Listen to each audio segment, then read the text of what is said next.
Modded Minecraft is a world where crafting gets seriously wild, that there's items out there that's so complicated, everyone kinda shakes their head like, no way a human's making that on their own. That's where the magic of AutoCrafting swoops in to save the day. So get ready as we dive into this amazing mod and explore how things can get crafted automatically. Last episode, we kicked off our AE2 system adventure. And guess what, gamers? In today's episode, we're taking that AE2 system to the next level by introducing AutoCraft. This awesome addition is going to be our crafting buddy for the rest of the game. It's here to tackle those crazy hard recipes so we can chill without the stress. Basically, letting the system do the heavy lifting for us in terms of crafting. To get into the AutoCrafting action, I'm going to have to round up 7 key items for this setup. So I got myself the pattern providers, ME pattern terminal, patterns, pattern encoding terminal, molecular assemblers, crafting storage, and the co-processing unit. To finally get the setup going, first I place down the access terminal next to the crafting terminal. Next, I branch out a few spaces from the controller, then place down the pattern provider and stack the molecular assembler right on top. The pattern provider is going to act like the player. All we had to do is teach it recipes using patterns. The molecular assembler is the AE2 system's crafting table. This is a good time to also give it some acceleration upgrades, which just speeds up the crafting speed. So when they team up, it's like a player crafting at a table.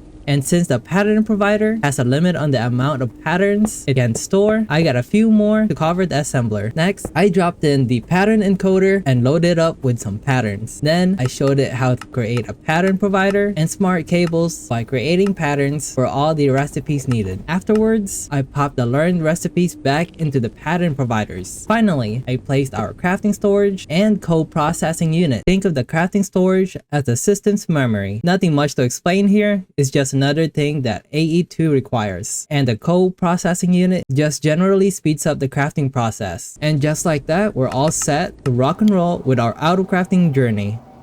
Wow. This is when I saw that I had over 175 diamonds already. That was just what I needed to upgrade all my generators to the diamond tier. Now, I can chill a bit when it comes to worrying about coal because it's way more efficient with the burning. Now, with AutoCrafting on our side, I decided to move on to functional storage. Why? Because I can leave the crafting of the drawers to the system instead of doing it all manually. Plus, our storage cells can only hold so many items. Singular items in bulk need to go into drawers for super efficient storage. So I expanded my small platform to make space for the functional storage add-on that I'm planning to make. Next, I got busy encoding a bunch of functional storage recipes in blank patterns and used the access terminal to stash them into the pattern providers. With all that said, I crafted the drawer controller with ease, then I sieved some sand to get sugarcane, which I turned into paper. I also whipped up a configuration tool and a linking tool, and thanks to the power of AutoCrafting, I grabbed a few drawers and copper upgrades. For the setup, I just placed the drawers and started filling them up with the loot we got from the sieves. I put the controller fairly close and linked the drawers to it using the linking tool. Then I locked them down using the configuration tool and added copper upgrade.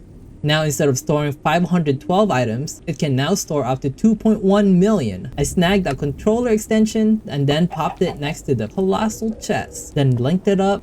After a bit of back and forth, trying to keep things organized and slotting all the pieces in, here's what our setup looked like. Okay, it might not win any beauty contests, but we can always make it look better later. For now, it's all about finding a place to store our automated items. And guess what? We don't need the colossal chest for those items anymore, so we removed it and saved it for our mob farm plans later. Finally, to connect this system to the AE2 setup, I got myself a storage bus. I slapped it onto the controller and hooked it up to the system. Now we can see everything in the drawers through the AE2 system. Hey gamers, the video is ending, but make sure to check out the next episode if you would like to see how I build the mob farm for my run. And I'm pretty sure the video after that will be me scaling up our AutoCrafting setup using P2P network. See you then!